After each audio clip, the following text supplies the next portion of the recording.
This channel does not promote any violent, harmful, or illegal activities. All content provided by this channel is meant for an educational purpose only. পূর্ব বর্ধমানের আঝাপুরে ১৯ নম্বর জাতীয় সড়ক ঘিরে তৈরি হলো উত্তেজনা। পুজোর আগে আচমকা কর্মী ছাঁটাইয়ের প্রতিবাদে বিক্ষোভে ফেটে পড়লেন প্রায় ২৫০ জন শ্রমিক।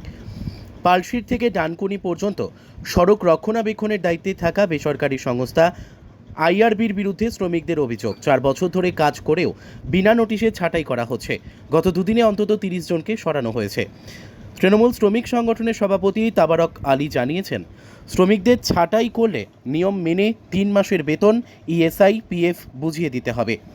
ছাঁটাইয়ের জন্য সংস্থার ২ ম্যানেজার মুন্না ও চ্যাটার্জিকে দায়ী করেছেন শ্রমিকেরা।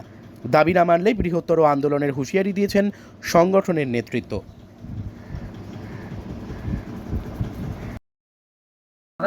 আজকে আপনাদের দেখলাম যে একাধিক শ্রমিক যারা সংগঠনের মধ্যে রয়েছে তারা আজকে বিক্ষোভ দেখালো, কারণটা কি?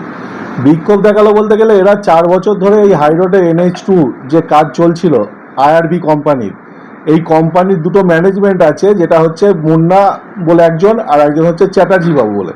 এই দুই ব্যক্তি হচ্ছে ম্যানেজমেন্টের লোক।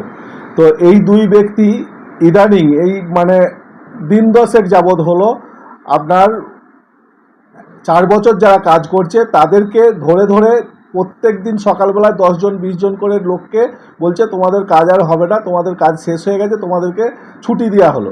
তো এই কারণে আমরা আজকে ওইখানে শ্রমিকদেরকে নিয়ে আমরা একটা আন্দোলন করেছি যে আমাদের যে এই শ্রমিকগুলোকে দিনের দিন বাদ দেওয়া হচ্ছে, এরা কি করবে, এরা কোথায় কাজ পাবে? এদেরকে তো নোটিশ দিতে হবে, সরকারি রুল অনুযায়ী এদেরকে 3 মাস আগে নোটিশ দেওয়া উচিত এবং তাদের যে কাজ খোঁজার সময় দিতে হবে। এবং তাদেরকে এই যে সামনে দুর্গাপুজো আসছে, এই দুর্গাপুজোর সময় তাদের ইএসআই, পিএফ সেগুলোকে বঞ্চিত করছে, বোনাস বঞ্চিত করছে করে 11 মাস কাজ করিয়ে নিয়ে 1 মাস বাকি আছে। এদের একটা এই মুন্নার চ্যাটার্জি মিলে দুজনের সিদ্ধান্ত নিয়েছে যে 1 মাস আগে যদি এদেরকে বাদ দিয়ে দিই তাহলে আমাদেরকে বোনাস বা এই ইএসআই, পিএফগুলো দিতে হবে না। কোম্পানিকে বাঁচানোর একটা চক্রান্ত এবং মানে শ্রমিকদের রক্ত শুষার একটা চক্রান্ত করে এই মুন্না চ্যাটার্জি মিলে এই দুজনে এই ফাঁদ ফেঁদেছে।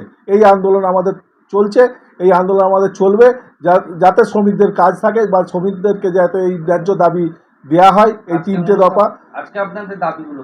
আজকে আমাদের দাবি ওই বোনাস দিতে হবে এবং 3 মাসের স্যালারি অ্যাডভান্স দিতে আগাম দিতে হবে এবং তারপরে যদি কোম্পানির কাজ না থাকে সেটা আমরা ইউনিয়ন থেকে বসে ঠিক করব, কোন ছেলেগুলোর কাজ যাচ্ছে কোন ছেলেগুলোর কাজ যাবে সেগুলো আমরা ইউনিয়ন থেকে বসে ঠিক করব। মেনে নিয়েছে এই দাবিগুলো? দাবি এখনো পর্যন্ত মানেনি, আমরা এই আন্দোলন চালিয়ে যাব যতক্ষণ না দাবি মানছে। এটা কি হাই রোডের কাজ করতে পারে? হ্যাঁ, হাই রোডই কাজ করতে। আপনার নাম? তাবারক আলী মণ্ডল।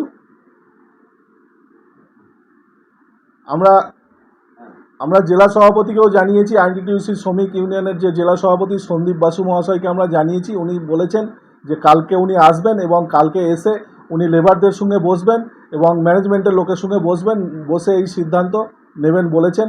তো কাল পর্যন্ত আমরা অপেক্ষা করছি তার জন্য। আপনার নাম? তাবারক আলী মণ্ডল, জামালপুর ব্লক আইনটিটিউসি সভাপতি।